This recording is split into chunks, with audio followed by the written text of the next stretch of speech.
নমস্কার, আমার নাম ফাইলি ব্যানার্জি। আমি বিদ্যালয় কলেজের রাষ্ট্রবিজ্ঞান বিভাগের অধ্যাপিকা। আমি আগেও আমার কলেজে পড়া আগেও দেওয়া হয়েছে, সমস্ত ছাত্রছাত্রীদেরকে দেওয়া হয়েছে, পড়ার সাবজেক্ট বা পড়ার বিষয় দেওয়া হয়েছে। আজকেও আমি সেগুলোকে আলোচনা নিয়ে আসছি। চেষ্টা করি যেগুলো আলোচনা কোনো সিলেবাস শুরু নয়, মানে সিলেবাসের সঙ্গে শব্দগুলো আমরা যেগুলো শুনতে পারি রাষ্ট্রবিজ্ঞান চলাফেরা সেটাকে নিয়ে একটা আলোচনা করার চেষ্টা করি। আজকে আমি সেরকমই একটা বিষয় নিয়ে এসেছি, নাগরিক বা নাগরিকতা, সিটিজেন এবং সিটিজেনশিপ। শব্দগুলো কিন্তু আমরা বর্তমান যুগে খুব ভালো করেই শুনি, শুধু সিলেবাসে আসে বলে না। তা আমি চাই আমাদের ছাত্রছাত্রীরা এমন করেই জানেন, অনেক কিছু বোঝার চেষ্টা করি, যাতে তাদের বোঝাটা শুধু বই কেন্দ্রিক না, পড়া কেন্দ্রিক না, সব ক্ষেত্রে কাজে লাগে। এই প্রসঙ্গে নাগরিকতা বা নাগরিক প্রসঙ্গে আমার কতগুলো যে আলোচনা করছি সেগুলো এমন করেই করবো কথা বলার ছাড়া, যাতে বিষয়টা তোমাদের কাছে খুব স্পষ্ট হয়, যেগুলো আমার সাধারণ জীবনযাপনের মধ্যে নিয়ে যায়। প্রথম কথা যে নাগরিকতা বিষয়টা না, আগে যেটা বলা হতো প্রাচীনকাল থেকে, যেটা হচ্ছে সিটিজেন শব্দটা অনেকদিন ধরেই আছে। সিটিজেন শব্দটা কি না, নগরে যারা বাস করে তাদেরকে নাগরিক বলা। এটা ছিল প্রাচীনকাল। অ্যাকচুয়ালি এই সিটিজেনশিপ অনেকে তত্ত্বগতভাবে গ্রিস দেশ বা প্রাচীন যে নগর রাষ্ট্রকেন্দ্রিক থেকেই এসেছে। এবারে ব্যাপারটা হচ্ছে বর্তমান যুগে আমি সরাসরি চলে যাই বা তত্ত্বগতভাবে যদি আলোচনা করে থাকি, সেটা হচ্ছে একটা মানুষ যেখানে জন্মাচ্ছে, জন্মগ্রহণ করছে যে রাষ্ট্রে, এবং এখানে রাষ্ট্র কথাটা গুরুত্বপূর্ণ, কারণ নাগরিকতা জিনিসটা রাষ্ট্রের মধ্যেই আসে।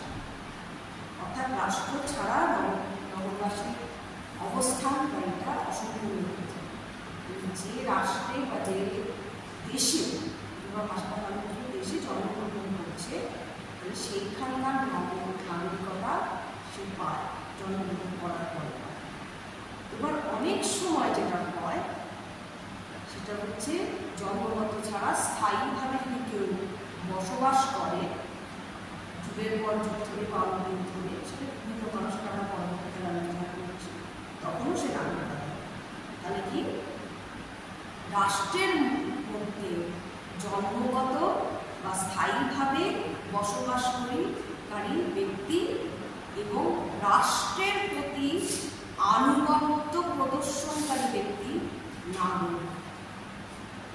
তাহলে শুধু জন্মালেই হলো না, বসবাস করলেই হলো না, আনুগত্য প্রদর্শনের বিষয়টা কিন্তু মাথায় রাখা উচিত। আনুগত্য প্রদর্শন অর্থাৎ রাষ্ট্র, যে রাষ্ট্রে বসবাস করছি সেটাকে আমাকে মেনে নিতে হবে।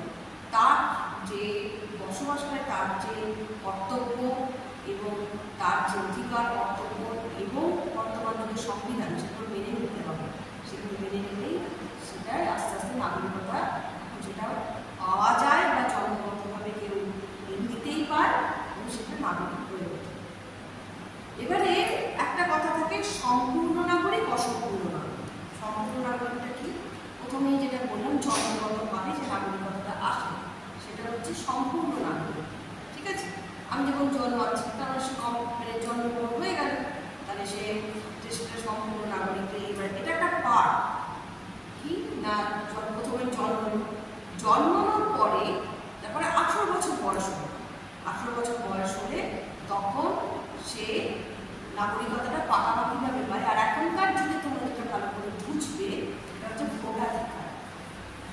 যদিও তোমরা এখন আধার কার্ড ছোট বয়স থেকেই করা হচ্ছে, কিন্তু ভোটাধিকারের সাথে আবার নাগরিকতার একটা বিরাট সম্পর্ক রয়েছে। কেননা যারা বসবাসকারী হিসেবে নাগরিকতাটা পায়, অর্থাৎ যারা পরবর্তীকালে মানে আমাদের জন্মগতভাবে পায়নি, যারা কোনো অধিবাসী বা অন্য দেশ থেকে এসে নাগরিকতা পাচ্ছে, তাদের নাগরিকতাটা পায়, তারপরে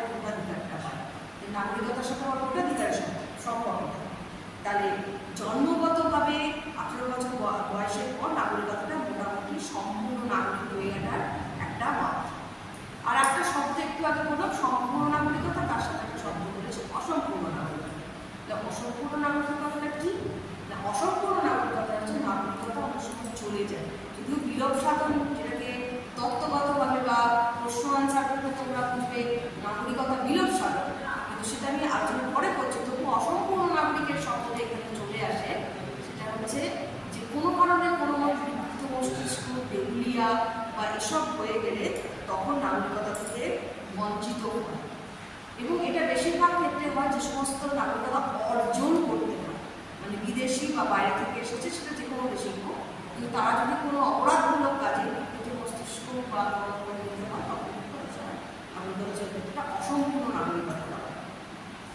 আচ্ছা, এবারে এই কথাগুলো বলার সাথে সাথে আমরা কি জিনিসটা পেলাম, নাগরিকতা, এই যে আলোচনাটা কিছুক্ষণ করলাম তার মধ্যে না নাগরিকতা অর্জনের পদ্ধতিটা কিন্তু অলরেডি আমরা আলোচনা করেছি। কি করে বুঝলাম, এগুলো বুঝতে পারবো তোমরা। জন্মসূত্রে তাহলে কি হল না, প্রথম কর্মসূত্রে নাগরিকতা অর্জনের 1 নম্বর পদ্ধতি হচ্ছে জন্মসূত্রে নাগরিকতা অর্জন। ঠিক আছে, জন্মসূত্রে বললাম জন্মালে যে দেশে এখনকার আইন বলো বা আন্তর্জাতিক আইন বলো, ইউএনএ মেনে নিয়েছে বা যে দেশে যে বাচ্চা জন্মাবে, ঠিক আছে, সে 18 বছর বয়স হলে সে যে দেশেই জন্মাবে, সে যে দেশে নাগরিকতা নিতে চাইবে তাকে সেই দেশে নাগরিকতা দিতে হবে। ঠিক আছে, আর আমরা তো বলবো আমরা যেহেতু এই দেশে জন্মেছি, আমাদের পূর্বপুরুষরাও জন্মেছে এদের দেশে জন্মেছে, না আমরা পরপর এই দেশে নাগরিকতা পাচ্ছি না। তোমরাও যারা পাচ্ছ জন্মগত করে জন্মগত। এর আবার কিন্তু দুটো ভাগ আছে।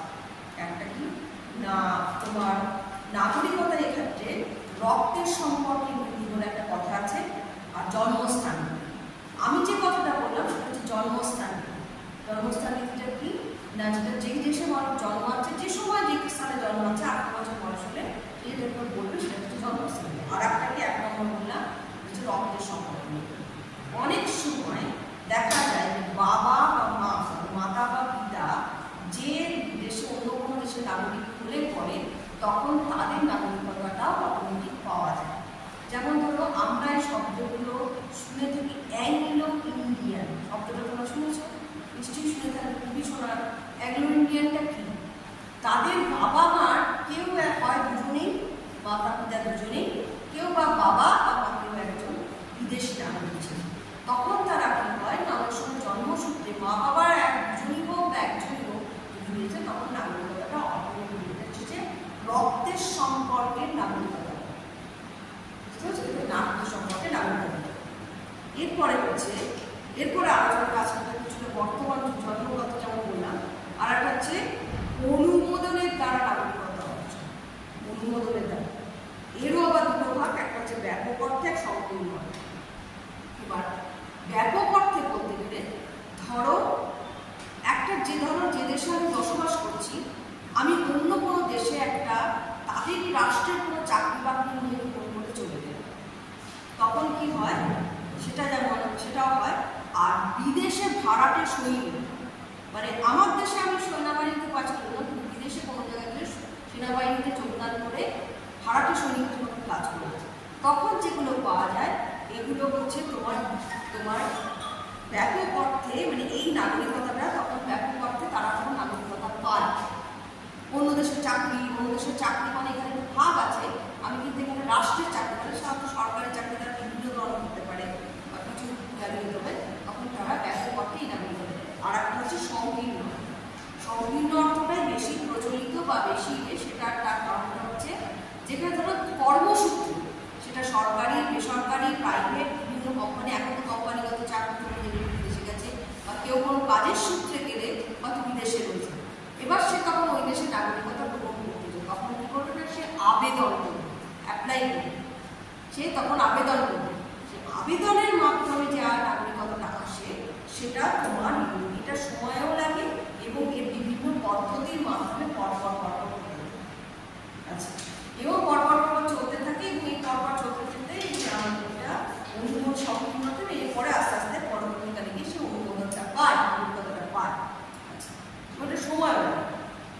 এই আলোচনাটার প্রসঙ্গেই বলি যে মানে বর্তমান যুগে দাঁড়িয়ে তাদের দুটো নাগরিকতার জিনিস আমরা দেখতে পাচ্ছি। একটা হচ্ছে জন্ম সাপেক্ষ, মানে এই যে আলোচনা করলো জন্মগতভাবে, সেটা রক্তের সম্পর্কেই হোক, আমি যে স্থানে জন্মাচ্ছি সেটাই।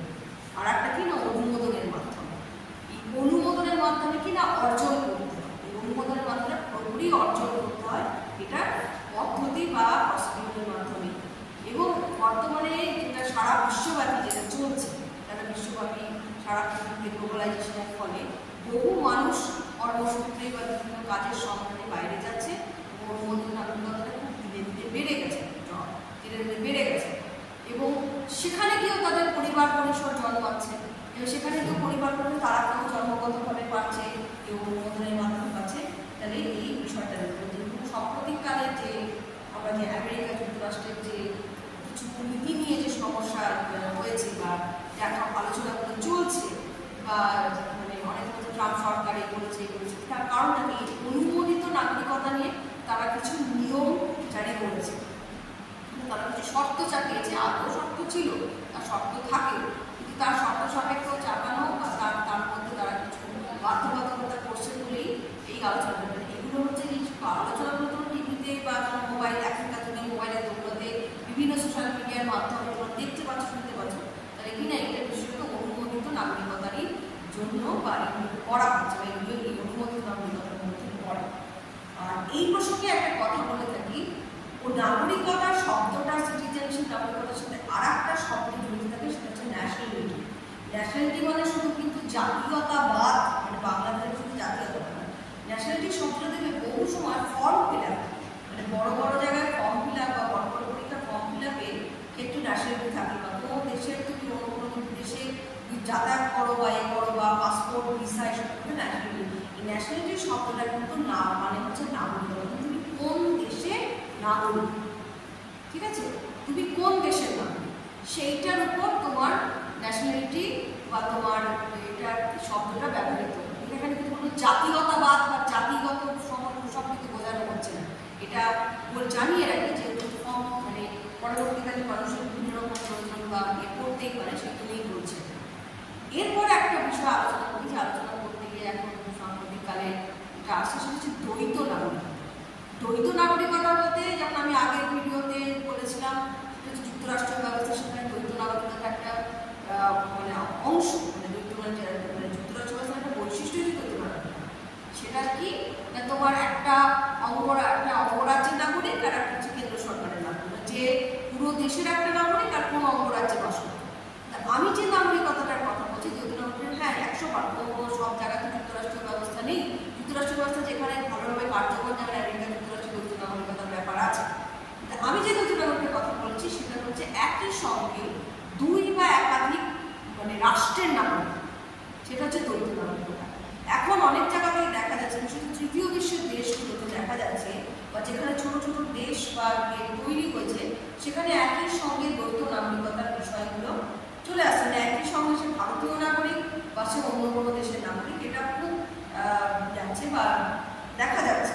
যদিও এটা কাম্য থাকে না। আর একটা বিষয় হচ্ছে উপাধির মাধ্যমে মানুষ নাগরিকতা পায়।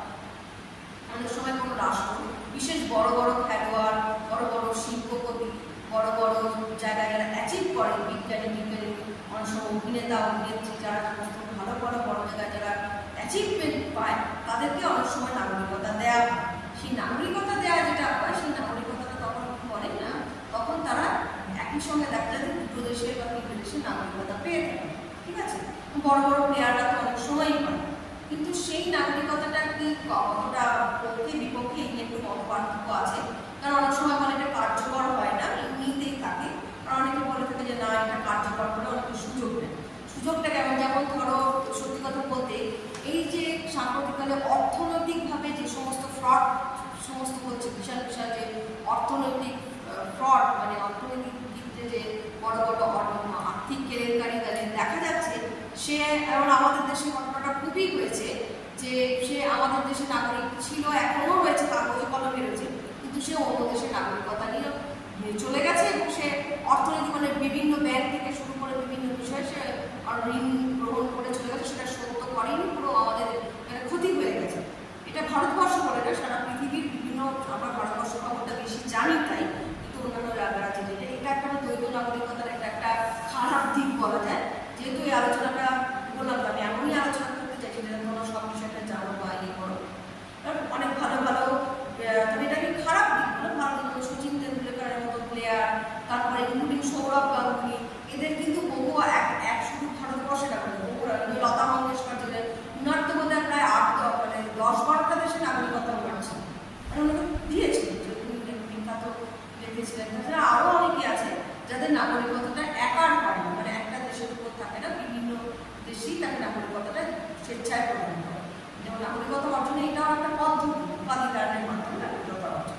যাই হোক, সেই আলোচনাটা এবারে তোমার করা হলো। মোটামুটি এটা আলোচনা যেটা করলাম সেটা হচ্ছে নাগরিকতা কীভাবে পাওয়া যায়, অর্জনের পদ্ধতি। এবার একটা গুরুত্বপূর্ণ বিষয় বলেই থাকবো, বলেই দেবো, সেটা হচ্ছে বিলোপ। কেননা অনেকে ভাবে যে যেহেতু আন্তর্জাতিক ক্ষেত্রে দেখা যাচ্ছে এখন অর্জন করা নাগরিকতাটা বেশি, এটা কথা, অর্জন করা নাগরিকতাটা বেশি, সেইখানে তোমার বিলোপ সাধনের বিষয়টা কিন্তু আসবে।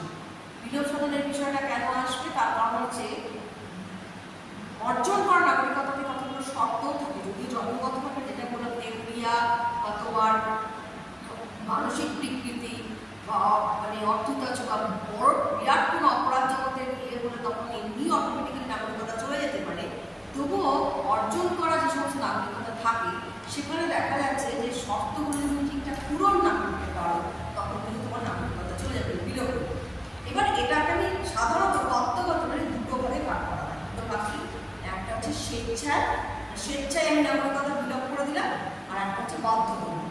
এই যে একটু আমি বললাম না যে বিভিন্ন লোক নাগরিকতা বিভিন্ন দেশে পায়, ঠিক আছে, ধরো আমি একসঙ্গে দুটো দেশে নাগরিক, তখন কি করলাম, আমি একটা দেশেই নাগরিক হয়ে থাকলাম, অন্যান্য দেশগুলো আমি নাগরিকতাটাকে স্বেচ্ছায় নাগরিকতাটাকে আমি কাগজে করিনি, পুরো এটাকে আমি নাগরিকতাটাকে করে দিলাম, বাতিল করে দিলাম, এবং আমি কাগজ কলমে যে কোনো একটা দেশের নাগরিক দিলাম। যারা ধরো একসঙ্গে দুটো দেশের বা দুটো দেশের করেছে, দুটো দেশের হলে। আর একটা বিষয় হচ্ছে স্বেচ্ছার সাথে স্বেচ্ছায় নাগরিকতার বিষয়, এইভাবেই নাগরিকতাটা পাওয়া যায়, মানে এইভাবে বিলোপ হয় স্বেচ্ছায়। আর একটা হচ্ছে বাধ্যতামূলক।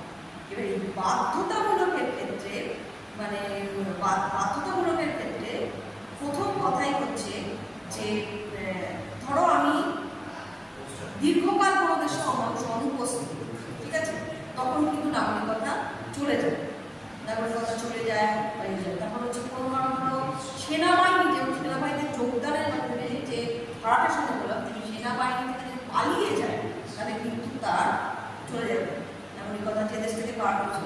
দেশদ্রোহিতা মানে ওই যে বললাম যে রাষ্ট্রের মতো কোনো কাজে গেছে কিন্তু সেখানে দেশদ্রোহিতা করেছে, মানে নিজের দেশেও তাই দেশদ্রোহিতা করে অন্য দেশে চলে গেলাম, শুরুতে করে বলেছিলাম, তখন নাগরিকতা চলে যায়।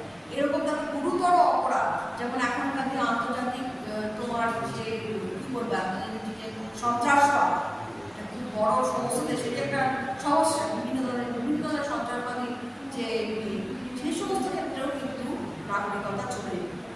আবার স্বেচ্ছার ক্ষেত্রে যেমন একটা বিষয় বলেই তোমাদেরকে, সেটি কিন্তু বিবাহ। কেউ যদি নারী পুরুষ নির্বিশেষে, শুধু নারীদের কথা বলবো না যে নারীরা এই যে বিবাহ হয়ে না, পুরুষদের থেকে অন্য জায়গা থেকে অন্য দেশে বিবাহ করে, তখন কিন্তু তার নাগরিকতা স্বেচ্ছায় যে দেশ থেকে সে বিবাহ করে ওই দেশে চলে গেছে, তখন কিন্তু সেই যদি সে দেশের নাগরিকতা সে নিয়ে নেয়, মানে একটা দেশ থেকে বিবাহ করে অন্য দেশে বিবাহ করে নিয়ে নেয়, তখন কিন্তু তার নাগরিকতাটা চলে যেতে পারে বা সে স্বেচ্ছায় দান করে। বা অনেক সময় এমন হয় যে অন্য দেশের নাগরিকতা, যেমন একটু আগে আমেরিকার যেটা বর্তমানে আমেরিকা মোটামুটি নিয়মটা আনছে যে এখানে যদি ওদের নাগরিকতাদের বর্তমানে খুবই কড়া করে আইন হচ্ছে, যদি পারমানেন্টলি যে পাবে সে কিন্তু আর অন্য কোনো দেশের নাগরিক থাকতে পারবে না। এখন বহু দেশেই নিয়ম থাকে যে কোনো একটা দেশেই সে নাগরিকতাটা পাবে, অন্য কোনো দেশে যাবে। উপাধির ব্যাপারটা অন্যরকম থাকে, উপাধি প্রদানটা অথবা গ্রহণযোগ্যতা নিয়েও অনেক জায়গায় প্রশ্ন থাকে।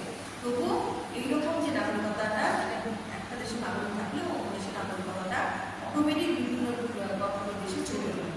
তাহলে এই যে আলোচনাটা করলাম যে সাম্প্রতিককালে বহু মানসিক কর্মক্ষেত্রে একটা দেশের মধ্যে, কারণ সারা দেশের বিভিন্ন দেশে যেতে স্থান যায় ঘুরে বেড়ায়, তার সাথে এই নাগরিকতা বসবাস করে পরিবারই সবসময় সাময়িক যায় তারা। সেই জন্য এই আলোচনাটা খুবই মনে হয়েছে আমার প্রাসঙ্গিক। তোমাদের সঙ্গে তত্ত্ব বা আলোচনা কথার চলে বলার চেষ্টা করো যে বিষয়টা কি, যে নাগরিকতা নাগরিকতা পাওয়া, নাগরিকতা অর্জন, সেটি যে করে পাবো বা পাবো, তার সাথে একটা কারণ করলাম ন্যাশনালিটিটা কি না, ন্যাশনালিটির মধ্যে কর্মের মধ্যে ন্যাশনালিটি থাকে, সেটা হচ্ছে তোমার নাগরিকতা কি জানা, সেটা কোনো দেশে গেলে। এরকম করে বিষয়গুলো তোমাদেরকে তুলে বললাম, তোমরা এগুলোকে একটু দেখেও বা তোমরা এগুলো নিয়ে দেখার পরে তোমরা সেটাকে গ্রহণ যতটা পারো গ্রহণ করো, বা যতটা পারো তোমরা ভালো লাগে সেটাকে তোমরা জানিও বা এবং পরবর্তীকালে আমরা আরও এরকম আলোচনা করবো যাতে তোমাদের পড়ার সঙ্গে সঙ্গে বাস্তব জীবনের একদম কাজে লাগে। এই বলে আমি ভিডিওটা শেষ